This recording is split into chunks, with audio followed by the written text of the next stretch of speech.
Сайн байцгаана уу? Боловсролын магадлалын идэвхжлэх үндэсний зөвлөлөөс сар бүр боловсролын салбартай хамааралтай хүндэт зочдыгоо өрн оролцуулж подкаст тодорхой сэдвүүдээр явуулахаар ингээд бэлэн болоод байна. Тэгэхээр өнөөдрийн манай анхны подкастад бас засгийн газрын хэрэгжүүлэгч агентлагийн захирал манай энэ засгийн газар бүх салбарт хөрөнгө оруулалтын асуудлыг шийдвэрлэхээр ингээд байгуулагдсан ийм хүндтэй зочин хүрэлцэн ирсэн байна. Тэгэхээр бид хоёр өнөөдөр ер нь хөрөнгө оруулалтын талаар мөн энэ агентлагийн явуулж байгаа үйл ажиллагаа цаашид бид нар хамтдаа хамтарч ажиллах нөхцөл бололцоонууд юу байгаа вэ гэдэг тал дээр та бүхэндээ мэдээлэл хүргэх ийм гол үндсэн зорилготойгоор өнөөдрийн подкастыг явуулах гэж байна. Тэгэхээр танайгаа өнөөдөр хүрэлцэн ирсэнд баярлалаа. Тэгээд хамгийн түрүүнд танаа байгууллагын талаар маш их сонирхолтой байна. Тэгээд хизээ байгуулагдаад яг ямар үндсэн чиглэлүүдийн хүрээнд үйл ажиллагаа явуулж байгаа вэ гэж асуумаар. За их анхны подкастаа уурж оролцуулж байгаад баярлалаа. Хөрөнгө оруулалт худалдааны газрын хувьд 2023 онд анх байгуулагдсан. Анх байгууллагахдаа эдийн засгийн хөгжлийн яамны харьяа агентлаг байсан. За одоогийн байдлаар бол Шадар сайд Дорж хандын харьяа болоод 24 оноос харьяанд ажиллаж байгаа. За манай гол чиглэл бол гадаадас хөрөнгө оруулалт татах, экспортыг дэмжих чиглэлтэй ийм агентлаг байна. Тэгээ энэ чиглэлээрээ бид нэр Монгол улсад байгаа тэр төслүүдийг хувийн хвшлийн болон төрийн төслүүдийг цуглуулад гадаадын хөрөнгө оруулагчдад танилцуулж сурчлах ийм ажлыг хийх гээд явж байна. За энэ явцдаа төсөл бэлэн биш байдаг асуудлууд их байдаг болохоор төслөө хэрхэн бэлтэх вэ, ямар бичиг баримт бүрдүүлэх вэ гэдэг чиглэлээр сургалтууд хувийн хвшлийнханд болон төрийн байгууллагад орж байгаа. За тэрнээс гадна ганцаарчилсан зөвлөгөөнүүдийг өгөөд явж байна. Төслөө хэрхэн сайжруулах вэ? Ямар бичиг баримтууд бүрдүүлэх вэ? Яаж гадны хөрөнгө оруулагчдад танилцуулга хийх вэ гэд ийм ганцаарчилсан зөвлөгөөнүүд бас өгөөд явж байгаа. За тэрнээс гадна гадаадад бас хөрөнгө оруулалтын форум зохион байгуулсан. Жишээлбэл сая бид нар Японд 5 сард хөрөнгө оруулалтын форум зохион байгууллаа. За тэгээд бас харбинд сая бас үтсгэлэн зохион байгуулсан. Яг тэгэхээр манайхаас нь худалдааг бас хариуцдаг болохоор гэх мэтчлэн ийм үйл ажиллагаад авчихандаа явуулж байна. За маш сонирхолтой байна. Цар хүрээний хувьд бол ерөөсөө бүх салбар бүх улс орны хамарсан байдгүй. Эсвэл аль нэгийн илүү их онцгойлон авч үздэггүй тийм ирэмблэлт ялгаа зааг байдаг болов. Тэгэхээр ер нь бол яг салбар заасан юм бол байхгүй. Гэхдээ Монгол улсын хувьд бол хамгийн их илүү хөрөнгө оруулалт татж байгаа салбар бол мэдээж уул уурхайн салбар байгаа. Нийт хөрөнгө оруулалтын 74% нь уул уурхайн салбарт оногдож байгаа. За цаашлаад Монгол улсын хувьд маш боломжтой гэж үзэж байгаа салбар болохоор сэргийгт эрчим хүч байна. Монгол улс бол 300-аад жилд 300-аад өдөр нартай саль хийхтэй ийм ус болохоор сэргийгт эрчим хүчний боломж ихтэй гэдэг. За цаашлаад өөр боломжууд гэхээр мэдээж Монгол улс бол хөдөө аж ахуйн орн. Хөдөө аж ахуйн орн болохоор ялангуяа манайх Монгол улсын хувьд ноолуураар дэлхийд хамгийн том экспортлагч. Дэлхийн ноолуурын 50% үйлдвэрлэж байна. Тэгээд мэдээж махны экспорт цаашлаад сүүн бүтээгдэхүүний боломжууд бас их байгаа. Газар тариалангийн чиглэлээр бас хөрөнгө оруулалт татах ийм боломжууд байна. Мөн мэдээллийн технологи орчин үед бид нар хиймэл оюун ухаангүйгээр явхаа болсон тийм дэлхийд амьдарч байна. Тэгэхээр энэ чиглэлээр ч гэсэн бас ажлууд ер нь хийн гээд явж байгаа. За тэгээд мэдээллийн технологи гэдээ ярих юм бол финтекийн салбар Монгол улсад бол нэлээд сайн хөгжсөн. Олон улсад ч гэсэн бас нэлээд сайн бас өрсөлдөхүйцэн юм чадвартай стартапууд зөндөө бий болцсон байгаа. Гэх мэтчлэн ингээд салбаруудын хувьд бол потенциалтай салбарууд байгаа. Гэхдээ таны яг бас хэлснээр бид нар яг аль руугаа илүү эренбэлж явж байна гэхээр энэ чиглэлээрээ бид нар бас илүү цөөн дэд салбарын эренбийг тогтоох шаардлагатай гэдэг энэ чиглэлээр эдийн засгийн хөгжлийн төвтэй хамтарсан юм судалгаа хийгээд тэр судалгаагаараа дамжуулаад илүү хамгийн их боломжтой дэлхийд өрсөлдөхүйц хамгийн их хөрөнгө оруулалт татах боломжтой салбаруудаа бас тодорхойлох гэдэг ийм ажлууд хийгээд явж байна. Тэгэхээр одоо подкаст үзэж байгаа онцгчд маань ч гэсэн бас сайн мэдгүй ч магадгүй. Гэхдээ би яг тэднэрийгээ төлөөлөөд бас нэг асуулт асуумаар байгаа байхгүй. Одоо ингээд хөрөнгө оруулалтаар бид миний мэдж байгаагаар 8-12 оны үед тийм Монгол улс бол бараг номер 1-д жагсчлаа. Одоо тэг гадны хөрөнгө оруулагч нар бол маш их сонирхож байна гэдэг юм уу тийм. Ийм байдлаар ингээд маш их мэдээлэлүүд гарч ирж байсан шүү дээ. Тэгэхээр тийм одоо юм жагсаалт нь тийм ээ одоо ямар төвчд олон улс ч гэдэг юм уу Аз ч гэдэг юм ингээд яаж гарч ирдیں۔ Тэгээ одоо бид нар ямар одоо байранд явж байгаа юм бол тэгээ магадгүй та эдийн хийж байгаа ажил тэрнтэй бас шууд хамааралтай юм шиг санагдаад байгаа байхгүй. Тэгээд тэртлийн мэдээллийг бас сонирхъя.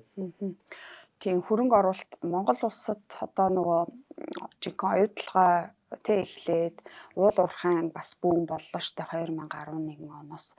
Тэгэхэд бол одоо манай улсын хөрөнгө оруулалт маш ихээр орж ирээд тэр үед дэлхийд хамгийн эдийн засгаараа тэргүүлэх улс 2011 онд бараг 17% өсөлттэй дэлхийг тэргүүлээд бүх хөрөнгө оруулагчид манайх руу харж исэн үе байгаа. Өнөөдөр харамсалтай нь бол тийм биш байгаа да.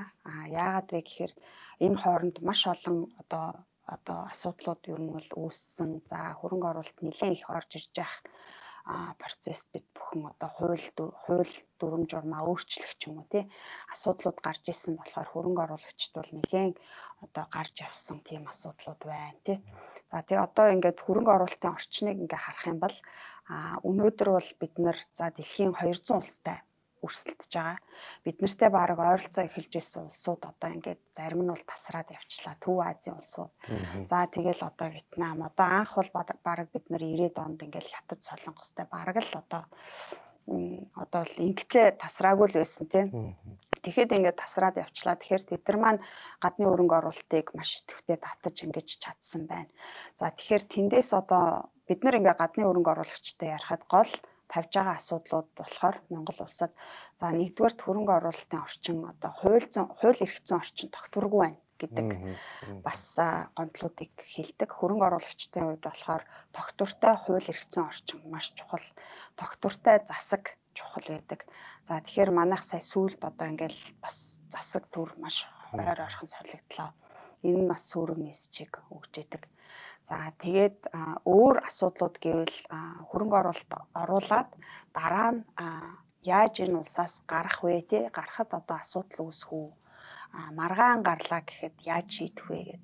За тэгээд статистикаар харахаар ер нь бол 1.5 жилээс ахуулаад бараг ингээд 13 жил шүүхийн маргаан явдаг ингээд удаашралтай байдаг гэсэн. Тэгээ одоо жишээ нь 20 оны doing business буюу нөгөө бизнес эрхлэхэд нөхцөл байдал хэрвээгээд дэлхийн улсуудтай харьцуулах тийм судалгаан дээр болохоор одоо яг тэр маргаан шийдвэрлэх дээр манайх бол нэлээд доогуур 152-т явж байгаа байхгүй. Тэгээд гих мэт ийм нөө асуудлууд байдаг. Тэгээд өөр ямар асуудлууд байгаа вэ гэхээр одоо жишээ нь за гомдол байгаа, тогтворгүй орчин байгаа. За тэрнээс гадна мэдээж Монгол улсын хувьд дэд бүтц бол сайн хөгжөөгүй, логистикийн хувьд бол маш үнэтэй. Монголд үйлдвэрлэсэн бүтээгдэхүүнийг өөр зах зээл рүү гаргах үнэтэй тусдаг. За ийм асуудлууд за тэгээд тогны асуудал, эрчим хүчний асуудал бол байнга бас тавигддаг гэх мэт. Ийм асуудлууд байдаг. Гэхдээ яг хөө ийм асуудлууд байлаа ч гэсэн бүх юм бас нэг тийм муухай биш. Монгол улсын хувьд болохоор нэлээд сайжруулах тал руугаа хийж байгаа ажлууд байгаад байна. Жишээлбэл одоо Монгол улсын цахим засаглалын индексээр дэлхийд 193 орноос 46-ад явж байгаа жишээ нь. Тэгэхээр бид нар одоо гайгүй цахимжаад явж байгаа. Бүх одоо төрийн үйлчлэгийг болж өгөл цахимжуулах гад. За өнөөдөрхөн одоо бизнесийн эрхчлөөний тухай хуулийг их хурлд өргөн барьлаа засгаас. За энэ хуулиар бас шийдэх гээд байгаа асуудлууд бол сая жинхэнэ яригдсан энэ асуудлууд бас байна л да. Гомдлыг яаж шийдвэрлэх вэ? За цаашлаад эвлэрүүлэн зуучлах боломжгүй байгаа гэвэл арбитраар олон улсын арбитраар шийдвэрлэх юм боломжийг бий болгох. За тэгээд мэдээж одоо Монгол улсын хувьд хөгжиж байгаа улс юм чинь хүнд суртал бас нэлээд байдаг. Тэ ойлгомжгүй процессууд их байдаг. Тэр болгоныг бас амархан болгох талын ийм одоо асуудлууд байгаа. Тэгээд энэ хуулиараас хөрөнгө оруулалтын тухай хуульд нэмэлт өөрчлөлт орж байгаа. За тэгээд хөрөнгө оруулалтын тухай хуульд юуны өмнө гомдлын асуудлыг бол одоо манай байгууллага хөрөнгө оруулагчдаас гомдол ирэхэд хөрөнгө оруулалт худалдааны газар дээр төвлөрүүлээд тэгээд одоо холбогдох байгууллагуудтайгаас холбогдож санал өгдөг байдлаар ингэж одоо орсон байгаа. Тэгээд шийдвэрлэх боломжгүй асуудлуудыг засагтаа танилцуулдаг. Мөн одоо өшөөнийг юу болохоор одоо яг Монгол улсад шаардлагатай байгаа салбаруудад хөрөнгө оруулвал татварын бас урамшуулал олгох юм зохицуултууд байгаа. Жишээлбэл сэргийгт хэрчим хүч, дата төв, хиймэл оюун ухааны чиглэлээр. Бас энэ дээр бол одоо нөгөө импортлсон яг Монголд үйлдвэрлэх боломжгүй технологи одоо тоног төхөөрөмжтөр галийн татварыг тэг байлгах боломжтой гэдэг ийм бас заалт орж ирж байгаа. За тэгээд тогтворжуулах гэрчлэгээ гээд байдаг. За энэ маань болохоор 10 тэрбум ба түүнээс дээш төгрөгийн хөрөнгө оруулалт хийсэн хөрөнгө оруулагчдад татварын орчин 4 татварыг ерөнхийдөө тогтворжуулдаг. Тэр нь болохоор нийтдээ 20 хүртэл жил тогтворжуулдаг. Тэгэхээр энийг илүү одоо шаардлагыг нь илүү ойлгомжтой хэлбэршүүлсэн. Гэх мэт ийм бас давуу талууд үүсэхээр байгаад байгаа. Тийм байна. Таны ярианаас сонсож байхад нэг маш гоё нэг хэмжигдэхүйцтэй тодорхой нөхцөлөд аягүй сонсогдож байна л та. Тийм тэр нь өөрөө одоо энийг өөрчилж тийм хөгжүүлэх боломж бол бүрэн байгаа хаа гэж. Дээрээс нь өнөөдөр хуулийн өргөн барьчихсан. Тийм хуулийн ардалт тэр асуудлуудыг бүгдийг шингээгээд оруулцсан гэдэг бас маш сайхан мэдээ байна. Тэгээд ямар ч гэсэн ярианыхаа дундуур хуулийн тийм ээ хурдхан ингээд батлагдах болтугай гэдэг ерөөлийг бас төвшүүлчмээр санагдаж байна. За тэгээд дараагийн бас асуух зөндөл асуултууд гарч ирээд байна тийм ээ. Айгу сонирхолтой байна л да.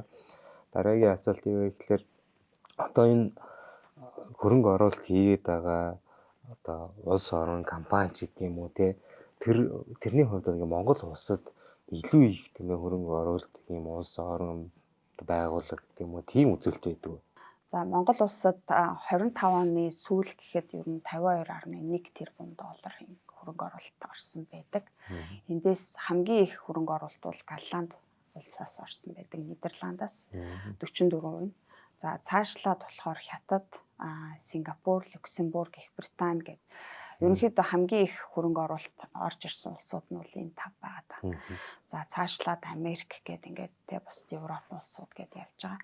За тэгээ сонирхлын хувьд гэвэл одоо бидний хувьд ингээд гадны хөрөнгө оруулагчтай уулзаад явхад ялангуяа сая бид нэр Япон руу хөрөнгө оруулалтын форум хийхэд сонирхол бол маш их байсан. 250 хүн ирсэн.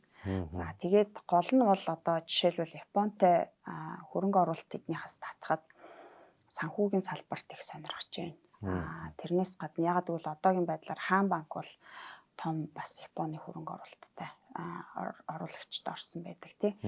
За тэрнээс гадна өөр чиглэлэр ч гэсэн ерөнхийдөө Япончууд одоо Монгол улсад жишээлбэл хадгаламж тий одоо ер нь бол хадгалам зээлийн хоршоо ч юм уу лизингийн юм үйлчилгээнд хөрөнгө оруулах сонирхол их байдаг.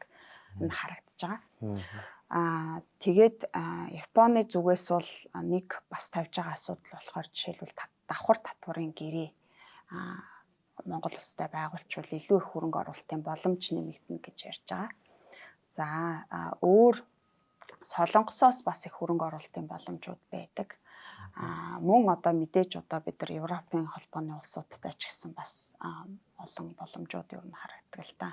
Европын холбооны улсуудаас харахад илүү их одоо томоохон төслүүд дээр орж ажиллах. За тэд нар өөрснөө санхүүжилттэйгээ орж ирэх. Тэр чинь өөрөө бас нэг хөрөнгө оруулалтын хэлбэр тий. Томхон шиг ер нь одоо том дид бүтцийн чиглэлийн бүтээн байгуулалтууд дээр ажиллах бас сонирхолтой байд юм билээ.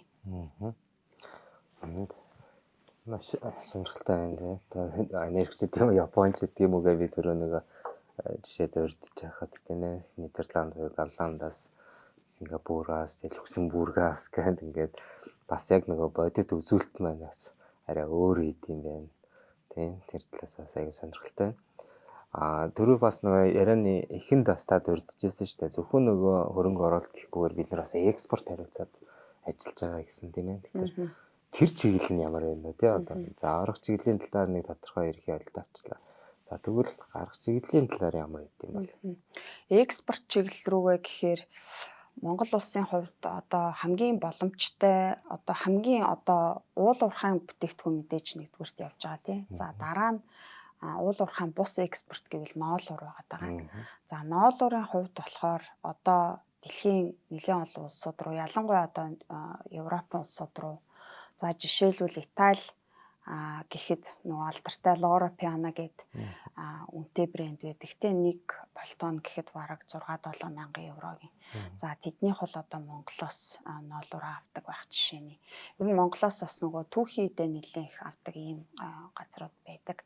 За зөвхөн түүхий биш нэлээд олон бас Монгол эмэгтэйчүүд Европын улсуудад ноолуурын брэнд үүсгээд тэндээ өөрснөө брэндээ хөгжүүлээд зарж байгаа ийм кейсүүд маш олон байдаг.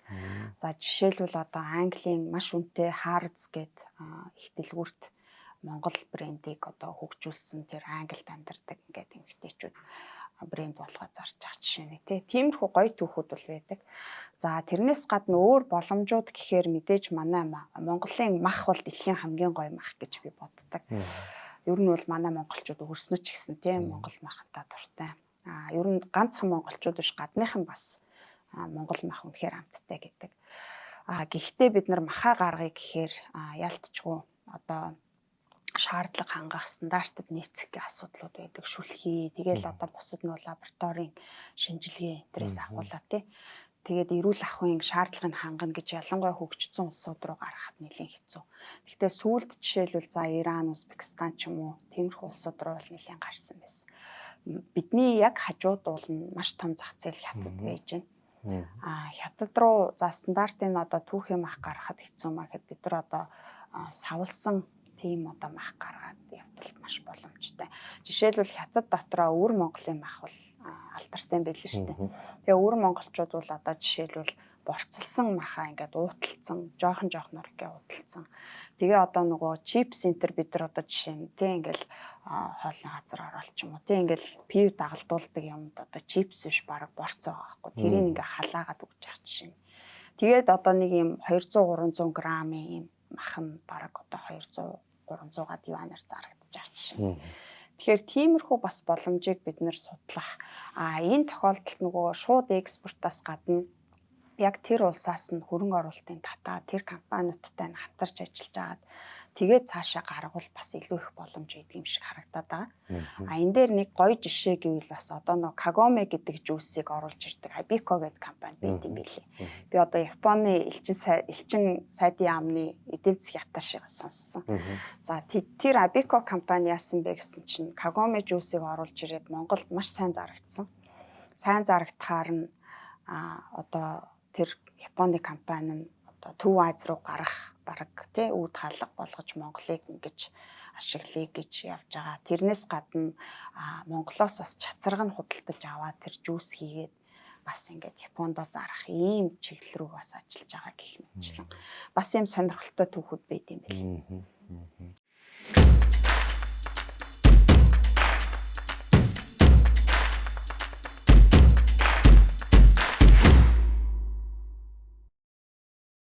За дараагийн асуулт гэхүү те одоо хоёулангийн ярилцах хөндөх сэдэв маань одоо манай байгууллага бол боловсролын салбарт үйл ажиллагаа эрхэлдэг боловсролын яамны харьяа байгууллага гэж явдаг.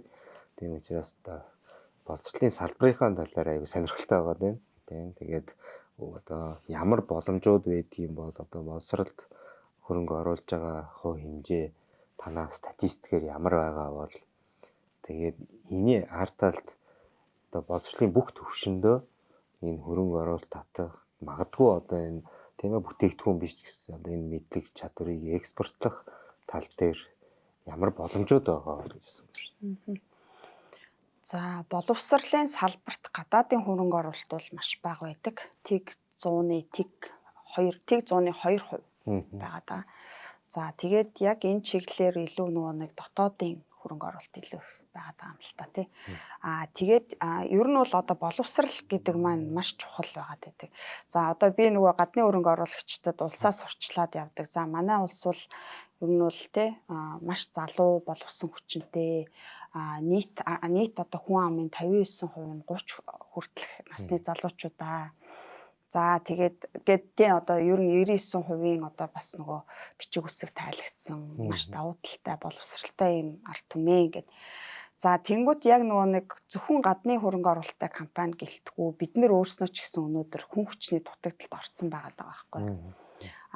Яг нөгөө энэ чиглэлээр харахаар одоо боловсон хүчин тэгээд ажил олгогч нарын эрэлт нийлүүлэлт нь ингээд шаардлага болон яг нийлүүлж байгаа ур чадвар нь хаяа нийцдэггүй.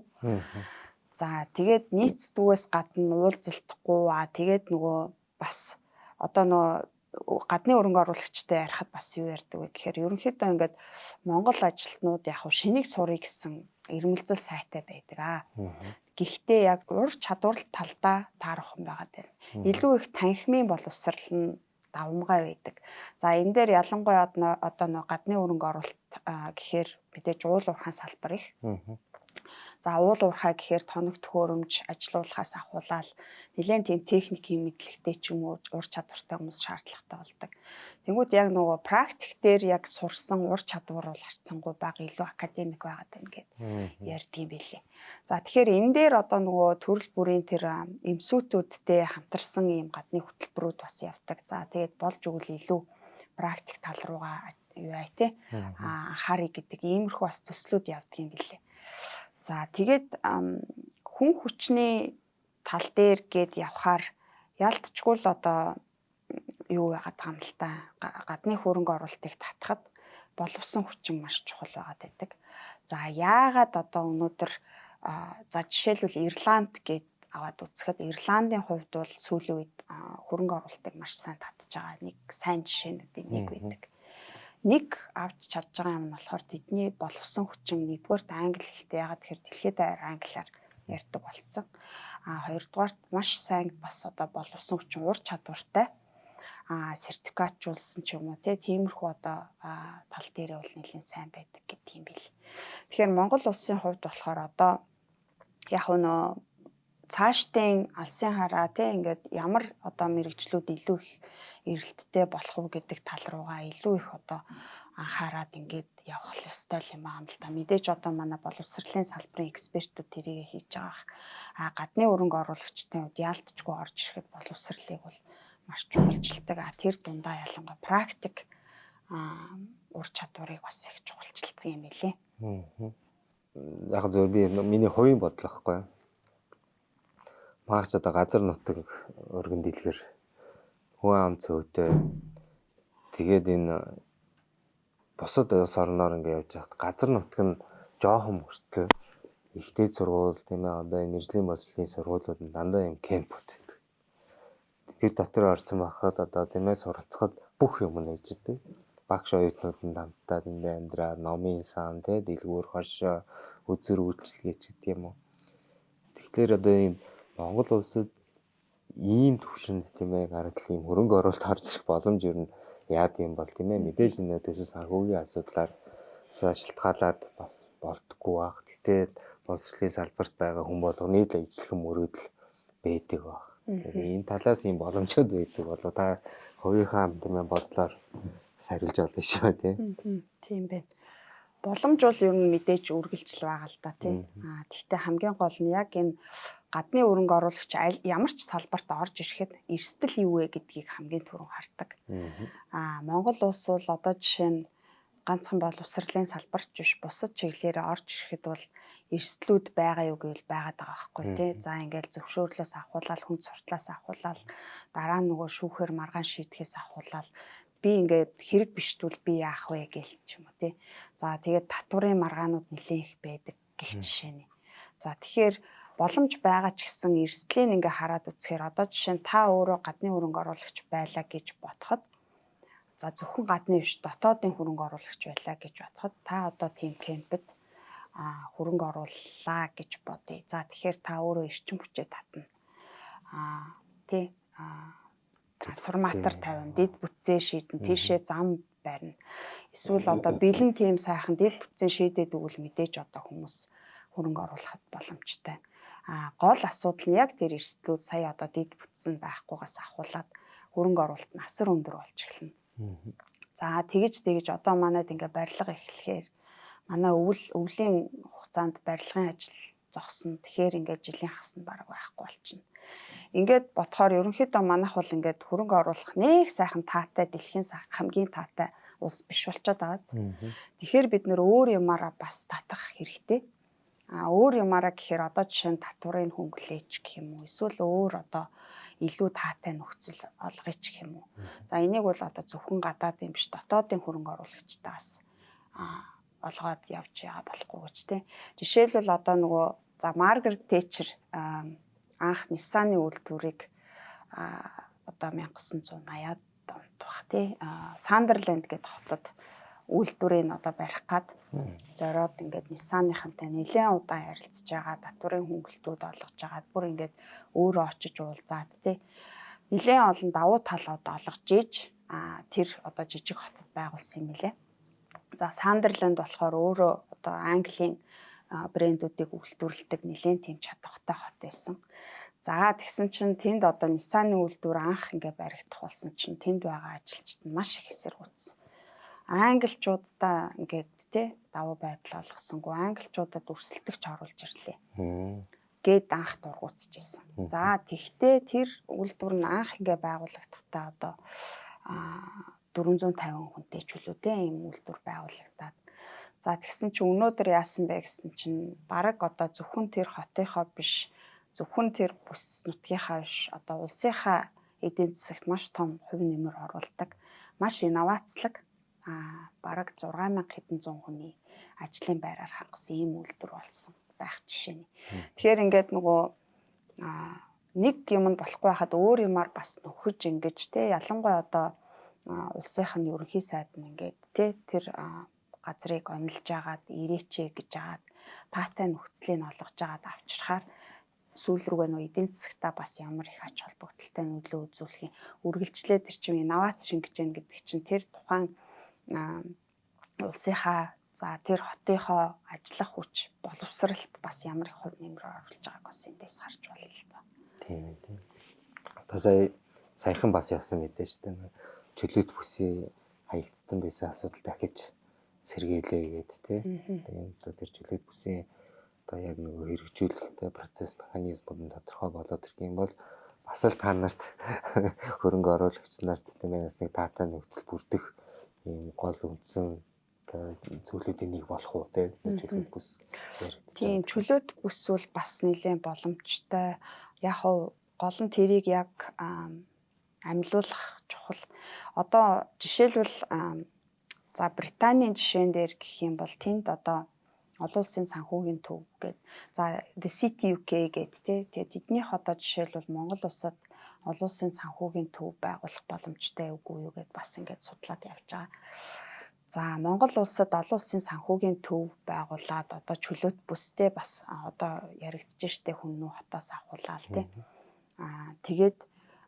Тэгээд явхад одоо жишээ нь бусад улсын туршлагыг харахад чөлөөт бүс байгуулад хажууд нь олон улсын санхүүгийн төв байгуулад явхад хөрөнгө оруулалт бол маш сайн орж ирд юм билээ. За Казахстаны жишээн дээр бол тий Казахстан бол олон улсын санхүүгийн төв байгуулсан. Тэгээд тэндээ ерөнхийдөө англо-саксоны хууль үйлчилж байгаа. За тэгээд жишээлбэл Казахстаны хөрөнгө оруулалтын сан гэд бас байгуулсан байдаг. Тэгээ манайх шиг байгууллага Казах Инвест гэх мэт одоо ингээд нэг юм 2-3 юм төрлийн байгууллага байгаа юм л та. За тэгээд тэрэн дээр хөрөнгө оруулалт татахтаа одоо жишээ нь манайх шиг байгууллага нь ингээд гаднаас хөрөнгө оруулалт татаад ингээд сурчлаад аваад ирнэ. Эрэхэд одоо хөрөнгө оруулагчдад ямар баталгаа олгогдож байгаа гэхээр Казахстаны хөрөнгө оруулалтын сан нь хамтарч одоо төслүүдтэй хөрөнгө оруулцдаг. За тэгэхээр мэдээж ингээд хөрөнгө хамтраад явж байгаа юм чинь гэдэг юм бас сэтгэл үнэмшил төрдөг. Тэгэнгүүтээ шууд олон улсын санхүүгийн төв дээр нь бас мөнгөө босгоод ингээд явцдаг байх жишээ. Тэгээ тэнд нь маргаан үүслэе гэхэд англо-саксоны хуулиар шууд тэндээ шийдчих боломжтой гэдэг.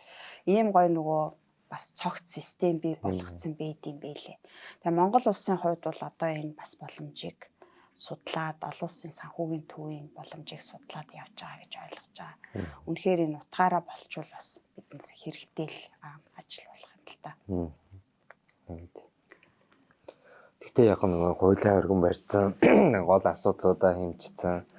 Тэгээ одоо энэ үндсэн тийм ээ одоо дүрм журм хуулиараа баталгаажаад ирэхлээр доошоо хэрэгжилтэн дээр бол одоо арай шуурхай явах боломжууд бүрдэх байх гэж бодож байна.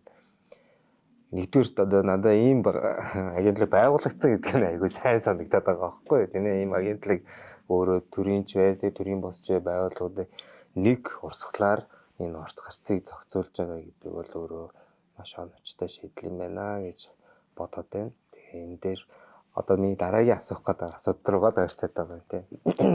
Дараагийн асуулт нь юу вэ гэхээр одоо танах руу яг яаж хандах хэрэгтэй гэдэм болоо. Тийм ээ хувийн хвшлийн байгууллагууд, төрийн байгууллагууд одоо манай энэ бүх төвчний тэгээд боловсролын сургалтын байгууллагууд яаж хандаж тийм ээ энэ хөрөнгө оруулж ирсэн одоо экспортж ирсэн тийм ээ энэ урсгал руу н орохын боломж нь бүрдэх вэ? Тийм манайх бол одоо эдийн засгийн хөгжлийн яамны нэг давхарт нэг цэгийн үйлчилгээний төв гэдээ байгаад байгаа. Хөрөнгө оруулагчдад үйлчлэх нэг цэгийн үйлчилгээний төв. Оронгуудаа баруун гартал руу эргээд. За тэнд болохоор манайд гадны хөрөнгө оруулагчдад үйлчлэх хэд хэдэн одоо төрийн байгууллагуудын үйлчлэгээ байж идэг. Жишээлбэл улсын бүртгэлийн ерөнхий газраас төлөөлөгч суугаад тэгээд тэд нар маань мэрэгчлэнүүд маань одоо компанийн бүртгээд өөр одоо өөрчлөлтүүдийн бүртгээд ингээд сууж идэг. За тэгээ гадаадын иргэн ариатаас бас хүн байдаг. Өөр манайх өөрснөөс хөрөнгө оруулалтын тодорхойлт гэдээ олгодог. Тэрэн дээр маань үндэслээд гадаадын иргэн ариат бол оршин суух зөвшөөрлөө олгодог. Тэгээ нийгмийн даатгалын газраас бас мэрэгчлэн суугаад зөвлөгөө өгөөд үйлчлэгээ бас үзүүлээд явчихдаг. За тэгэхээр тэр нэг цэгийн үйлчлэгээний төв дээр бид нар хөрөнгө оруулалтын нэг одоо ганцаарчлсан зөвлөгөөнүүд өгдөг. За тэндээ бид нар бас төслүүд байвал цуглуулж авдаг. Манай Invest Mongolia гэдэг Facebook пэйжээр бас бид нар нэлээд идэвхтэй үйл ажиллагаа явуулаад төслүүдээ бас цуглуулж авч байгаа. Тэгэхээр эхний ээлжинд одоо биднэрт төслийн товч мэдээллийг явуулвал бид нар одоо тэрийг өөрснөөхөө сувгаар сурчлах ийм ажлыг хийх гээд үзэж байгаа. За тэгвэл яг үүндээ бид нар энийг бол одоо хийгээд эхлээд ер нь удаагүй юм л та. Энэ жилээс хийгээд тэгэнгүүт яг нөгөө бэлэн төслүүд бас байдгүй гэдэг асуудлууд байгаа даа. Тэгээ яг одоогийн байдлаар манайхтай бас ингээд ойролцоо үйл ажиллагаа явуулдаг хэд хэдэн байгууллага байгаа. Бид нар одоо бүгдээрээ л за төслүүдээ нэрээ гоё болгоё гэдэг дээр бас яриад явж байгаа юм л та. Тэгэхээр тийм төслүүдээ тэгэхээр одоо мэдээллүүдээ бид нартэй шууд сошиалоор за тэгээд тэр нэг цэг дээр авчраад өгөх боломжтой. Тэглээгээд шууд бид нэр хөрөнгө оруулалт татаад өгчнө гэсэн бас биш. Мэдээж одоо тэр хөрөнгө оруулалт татна гэдэг чинь хугацаа гардаг. Гадны одоо бизнес форумууд дээр танилцуулна, одоо вебсайт дээрээ тавина. Манайх одоо вебсайтаа шинжилж байгаа. Гэх мэтчлээ ингээд нөгөө удаан процесс болно. За дараа нь ингээд хөрөнгө оруулагчтай бизнестэйгээ ингээд ямар ч байсан холбогдоод явхад бизнесийн шийдвэрүүд гарах гэж бас нэлээд олон бас юм болно. Тэгэхээр бид нар бол бидний үүрэг бол сурчлах, холбож өгөх, гүүр болох ийм чиглэлээр л юм ажиллахаар тийм чиг үүрэгтэй байна. Одоо нөгөө Монголд бас их үүсэт байдаг нэг асуудал юу вэ гэхээр санаагаа алдах гэдэг асуудал байдаг. Тийм ээ. Одоо би ингээ ямар нэгэн гоё санаа олоод төслөө хичээ танах руу хандаад тэр тал дээр ямар хамгаалалтай байгаа вэ? Тийм ер нь бол бид нар хуулиа дагаад мэдээж одоо хувь хүний ер нь одоо нууцыг хадгалах тийм төрийн албан хаагч манайх бол төрийн захиргааны байгууллага. Тэр үднээсээ ч гэсэн бид нар бол Монгол улсынхаа хуулийг бол ягштал биелүүлдэг. Тэгэхээр одоо төслийн санаа аваад бид нар одоо тэрийг хэрэгжүүлээд явна гэсэн юм бол байхгүй. Эсвэл одоо ийштэйш тараагаад ч юм уу тий. Тэгвэл энэ дээр нэг анхаарах юм нь болохоор угаасаа цаашаа дамжуулахад боломжтой мэдээллийг биднэрт өгж байгаа. Яагаад вэ гэхээр эхний ээлжинд яг энэ төсөл яг юу хийх гээд байгаа ашигтай юм ашиггүй юм хөрөнгө оруулагчид яг танилцуулах хэмжээний бид нар бол одоо бизнесийн тийм нарийн нууц руу орохгүй угаасаа хүлээж авахгүй бид нар тийм шаардлага байхгүй сурчлаад одоо сонирхож байгаа хөрөнгө оруулагчтай шууд холбоод тэд нар маань өөрснөө хоорондоо ярилцаад шийдвэрээ гаргах юм боломжтой гэсэн. Манайх тийм болохоор банк биш. Банк ч юм уу эсвэл одоо сан биш шууд одоо бид нар ингээд санхүүжилт олгодог болохоор тэр зэргийн мэдээлэл бол авах шаардлагагүй гэсэн. Одоо танах руу зөвхөн одоо хөрөнгө оруулалт хийгээд ашиг тийм ээ олох ийм хөрөнгө оруулагчнаас гадна юу одоо нөгөө сайн дурын те одоо нийгэм чигээс үйл ажиллагаа эрхэлдэг тийм хөрөнгө оруулагчнаар ханддгүй те тийм төслүүдийг бас өгж болох уу эсвэл цэвэр ашигын тийм ээ тийм төслүүдийг хүлээж авдаг уу? Ер нь бол цэвэр ашиг талдаа байгаа. Тэгээд тийм нийгмийн төслүүд гээд яхан бол одоо нөгөө төрийн бас байгууллагууд зөндөө байдаг штэ. Тэгэхээр манайх бол ер нь дандаа хөрөнгө оруулалт гэхээр одоо хөрөнгө оруулагчдын сонирхож байгаа ажил бол мэдээж ашиг яаж болох вэ? Зарим хөрөнгө оруулагчдын хувьд гэхдээ зөвхөн ашиг биш мэдээж бас нөгөө хийж байгаа ажил нь хүнд хэрэгтэй байх тий. Илүү нийгэм рүүгээ чиглэсэн байх гэх мэтчлийн ийм бас сонирхолтой хөрөнгө оруулагчд байхыг хүсэхгүй л тий. За өнөөдөр ингээд бидний анхны подкаст оролцож өөрийн байгууллага болгон тийм ээ өөрийн үзэл бодол мөн одоо та нарт цугларсан байгаа кейс судалгаа статистикуудаа хуваалцсан танд маш их баярлалаа. Одоо маш сонирхолтой санагдаж байна. Тэгээд одоо манай хоёр байгууллага нийлээд 6 сарын 10-нд сургалтын байгууллагуудыгаа урьж оролцуулаад боловсролын яам хамтраад энэ хөрөнгө оруулалтын болон сургалтын байгууллагуудын хөрөнгө оруулалтыг боловсролын салбарт хэрхэн авах бололцоотой талаар ийм хамтарсан хилцүүлгийг зохион байгуулж байгаа. Тэгээ энэ хилцүүлэг дээр манай боловсролын салбарын төвшин болгоноос тийм ээ оролцоод нөгөө талаасаа хөрөнгө оруулагч сайдын яамдууд оролцоод ингээд маш их өгөөжтэй үйл ажиллагааны юм суур тавигдах байх гэж аяг их найдаж байгаа. Тэгээд бид нар ч гэсэн ер нь юм санаандгүй байдлаар ингэж олж авсан байхгүй юу? Танай байгууллагын талаар ойлголтуудыг мэдээллийг тэгээд ингээ маш юм нааштай хандаж шууд ингэж хамтарч ажиллаж одоо хамтдаа энэ богино хугацаанд бас хамтарсан ажлуудаа хийгээ явж байгаа да. Би одоо боловсролын магадлалын тэмцлийн үндэсний зөвлөлөөс маш их талархаж байна. Тэгээд маш их баярлалаа гэж хэлмээр байна. За нийт үзэгчдтэй бас хандаад бас нэг ойлголт болов бас нэг мэдээлэл өгчмөр санагдаад байна. Тэгэхээр ер нь цаашаад тийм ээ шахагддаг нөөц гэж байгаа шүү дээ тийм ээ шахагддаг нөөц гэх түрүү захирлын ярианаас ч гэсэн сонсож байхад одоо тэр ноолуурын экспорт маш өндөр байгаа ч тийм үү тийм газар тариалангийн хөрөнгө оруулалт маш өндөр байгаа ч тийм эдгээр одоо мэдээллүүд айгүй гоё тийм эерэг сонсогдоод байна тийм тэр маань ингээд шавхтаа дуусчдгүй нөөц учраас тэрийн талаас нь бид нар одоо энэ сургалтын байгууллагууд ч гэсэн маш мундаг чадхтай тийм одоо хүний нөөцөө бэлтгээд ажил олгогч нартай олгоод бодлогын хүрээнд ингээ явдаг бол урт удаан хугацаанд ажил тогтох боломж нь их өндөр юм уу да гэж бас бодогдоод байна. Манай байгууллагын зүгээс бол бид нар одоо сургалтын байгууллага болон тэдгэрийг хэрэгжүүлж байгаа хөтөлбөрүүд дээр магадлалын итгэмжил чанарын баталгаажуулалтыг хийдэг ийм байгууллага байна. Тэгэхээр нөгөө бидний үйл ажиллагаа маань нөгөө хөрөнгө оруулагч нарт бас нэг ч гэсэн эрсдэл нэг ч гэсэн айцыг ингээд дарж өгөх юм бүрэн боломжтой ийм одоо үйл ажиллагаа эрхэлдэг юм байна гэж бас бодогдож байна.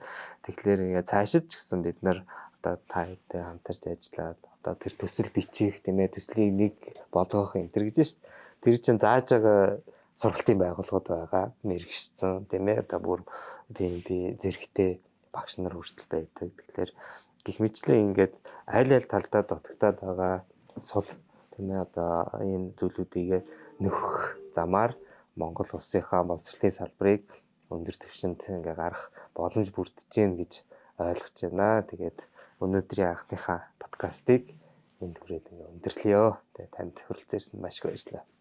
За маш их баярлалаа. Тэгээд гадны хөрөнгө оруулалт боловсролын салбарт одоогоор бага байгаа ч гэсэн цааш та нэмэгдэнэ гэж найдаж байна. Тэгвэл гадны хөрөнгө оруулалттай хөрөнгө оруулалтгүй боловсролын салбар бол угаасаа гаднаас хөрөнгө оруулалт татахад маш чухал байгаа. Чанартай боловсрал чанартай боловсон хүчин гэдэг бол гадны хөрөнгө оруулалтыг татахад маш чухал хүчин зүйл байдаг. Тэгэхээр энэ чиглэлээрээ ч гэсэн одоо та бүхэнтэй хамтарч ажиллаад явхад баяртай холноо. Баярлалаа. За баярлалаа.